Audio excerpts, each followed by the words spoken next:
வணக்கங்க. இது அங்காளம்மன் சத்யா வீடியோ.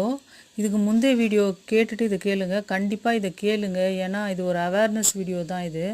சாமி பக்தி வைங்க, சாமி மேலே பக்தி வைங்க, ஒன்றும் தவறு கிடையாது. ஆனால் இந்த சாமி பேரை சொல்லி காசு பறிக்கிறவங்கக்கிட்ட கொஞ்சம் உஷாராக இருங்க.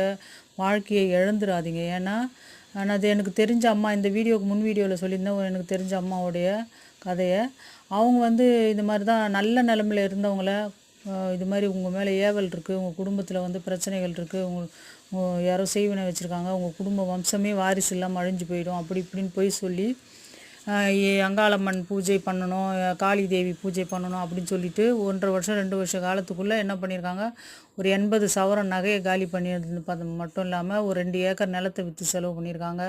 அவங்க பயந்துட்டாங்க. ஹஸ்பண்ட் இல்லாமல் வாழறவங்க, சரி நம்ம குடும்ப வாரிசுகளுக்கு தான் நம்ம அவங்களுக்காக தான் இந்த சொத்து பொத்து அவங்க நல்லா இருக்கணுன்றதுக்காக இதெல்லாம் பூஜை, இவங்க சொல்கிற பூஜையெல்லாம் பண்ணால் நம்ம குடும்பம் நல்லா இருக்கும்னு நினச்சி அவங்க அவ்வளோ செலவு பண்ணியிருக்காங்க. அப்புறம் வீடு கட்டுறதுக்காக ஒரு நிலம் வாங்கி வச்சுருந்தாங்க ஒரு 24 லட்சத்தில். அந்த நிலத்தையும் விற்றுட்டு வீடும் கட்டாமல் அந்த பூஜைக்கு அது இதுன்னு செலவு பண்ணாங்க. அந்த சாமியார்கள் என்ன பண்ணுறாங்கன்னா, நீங்கள் இந்த தகடு வைக்கணும், இந்த தகடோட ரேட்டு இத்தனை லட்சம் அத்தனை லட்சம் அப்படி இப்படின்னு சும்மா பொய்யை சொல்லி அந்த பலி கொடுக்கணும், இந்த ஆட்டு கோழி பலி கொடுக்கணும், இதை பண்ணணும் அதை பண்ணணும், பூசணிக்காய் சுற்றி போடணும், பூஜை பொருட்களுக்கே இத்தனை லட்சம் செலவு ஆகுமாங்க. எங்கள் 2 வருஷத்தில் அந்த மாதிரி அப்படியெல்லாம் பிடுங்கி அவங்கள. அதோட ஒரு ஹைலைட்டான விஷயம் என்னென்னா, அவங்க சுகர் பேஷண்ட்டு. அவங்கள போயிட்டு கஞ்சி மட்டும்தான் குடிக்கணும்னு 1.5 வருஷமாக அவங்க வெறும் கஞ்சி மட்டுமே குடித்து உடல்நலம் பாதிக்கப்பட்டு, எல்லா ஆர்கன்ஸும் பாதிக்கப்பட்டு, சிறுமூளை பாதித்து, எல்லா ஒரு ஸ்டெப்பாக அவங்க ஒரு ஒரு பார்ட்டும் செயல் இழந்து அவங்க இறந்தது ரொம்ப கொடுமையான விஷயம். கடைசி காலத்தில் பணமும் இல்லாமல் ஒரு 500 ரூபாய் காசு கூட இல்லை அவங்க ஒரு ப்ரைவேட் ஹாஸ்பிட்டலில் போய் பார்க்குறதுக்கு. அந்த மாதிரி நல்ல வசதி வாய்ப்போடு இருந்தவங்கள இந்த மாதிரி நிலைமைக்கெல்லாம் கொண்டு வந்தவங்க பூஜாரிங்கள்லாம் இந்த சாமியார்கள். அதனால் நான் சொல்கிறேன், நீங்கள் அந்த மாதிரி ஆட்களை நம்பி போகாதீங்க.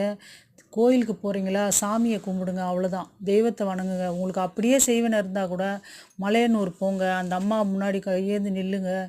அந்த அம்மா கருணையே வடிவான தெய்வம். அந்த அம்மா பார்க்க தான் ஆக்ரோஷ ரூபம். செய்வினையாவது ஏவலாகுது. அந்த அம்மா படத்தை ஒரு பெரிய படமாக வாங்கிட்டு மிஞ்சி போனால் 500 ரூபா கூட ஆகட்டுங்க, ஒரு பெரிய படமாக வாங்கிட்டு வீட்டில் வச்சு அந்த அம்மாவுக்கு டெய்லி பூஜையை போடுங்க. அந்த அம்மா உயிர் போட வைங்க வீட்டுக்குள்ளே.